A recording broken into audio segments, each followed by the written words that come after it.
प्रिय दर्शकों, ये वीडियो के माध्यम से इंदिरा एकादशी की कथा के बारे में जानकारी दे रहे हैं। यदि ये पसंद आए तो कृपया लाइक, सब्सक्राइब और शेयर जरूर करें। इंदिरा एकादशी की कथा। प्राचीन काल में सत्ययुग में महिष्मती नामक नगर में इंद्रसेन नाम का एक पराक्रमी राजा अपनी प्रजा पर धर्मपूर्वक शासन करता था।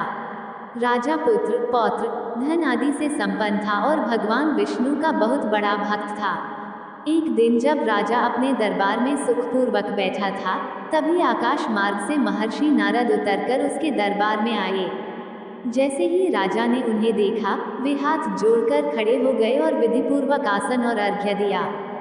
ऋषि ने आराम से बैठकर राजा से पूछा, हे राजन, क्या आपके शरीर के सभी 7 अंग ठीक से काम कर रहे हैं? तुम्हारी बुद्धि धर्म में और मन विष्णु भक्ति में रहता है। देवर्षि नारद के ऐसे वचन सुनकर राजा ने कहा, हे महर्षि, आपकी कृपा से मेरे राज्य में सब कुछ ठीक है और मेरे यहाँ यज्ञकर्मियों को सफलता मिल रही है। कृपया मुझे अपने आगमन का कारण बताएं। तब ऋषि कहने लगे कि हे राजन, मेरी आश्चर्यजनक बातें सुनो। एक बार मैं ब्रह्मलोक से यमलोक गया, वहाँ भक्तिपूर्वक यमराज की पूजा करके धर्मात्मा और सत्यवादी धर्मराज की स्तुति की। यमराज की उसी सभा में आपके पिता, एक महान ज्ञानी और धार्मिक आत्मा, को अपना एकादशी व्रत तोड़ते हुए देखा गया। उन्होंने संदेश दिया, इसलिए मैं तुमसे कहता हूँ। उन्होंने कहा कि पूर्व जन्म में किसी बाधा के कारण मैं यमराज के पास रह रहा हूँ, अतः हे पुत्र, यदि तुम मेरे निमित्त आश्विन कृष्ण इंदिरा एकादशी का व्रत करो तो मुझे स्वर्ग की प्राप्ति हो सकती है।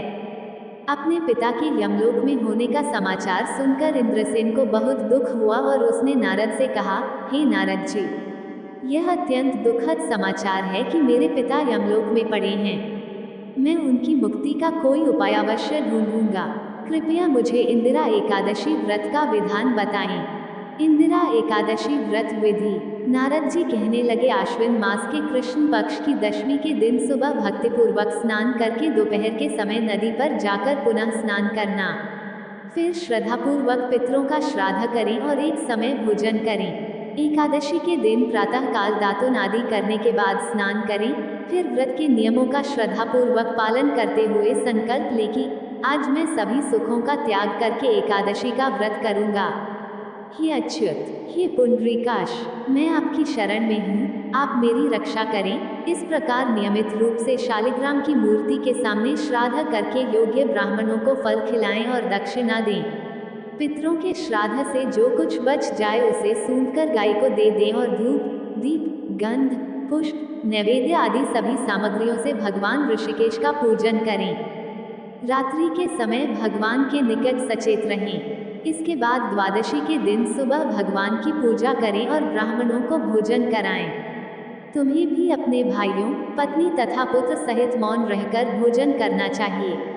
नारद जी कहने लगे कि हे राजन, यदि तुम इस प्रकार आलस्य रहित होकर इस एकादशी का व्रत करोगी तो तुम्हारे पिता अवश्य ही स्वर्ग जाएंगे। इतना कहकर नारद जी अंतर्धान हो गए। इंदिरा एकादशी व्रत का महत्व। नारद जी के कथनानुसार राजा द्वारा अपने बंधु बांधवों तथा दासों सहित व्रत करने के कारण आकाश से पुष्पों की वर्षा हुई और राजा के पिता गरुड़ पर चढ़कर विष्णुलोक को चले गए। राजा इंद्रसेन ने भी एकादशी व्रत के प्रभाव से निर्भय होकर शासन किया और अंत में अपने पुत्र को राजगद्दी पर बैठाया और स्वर्ग चले गए।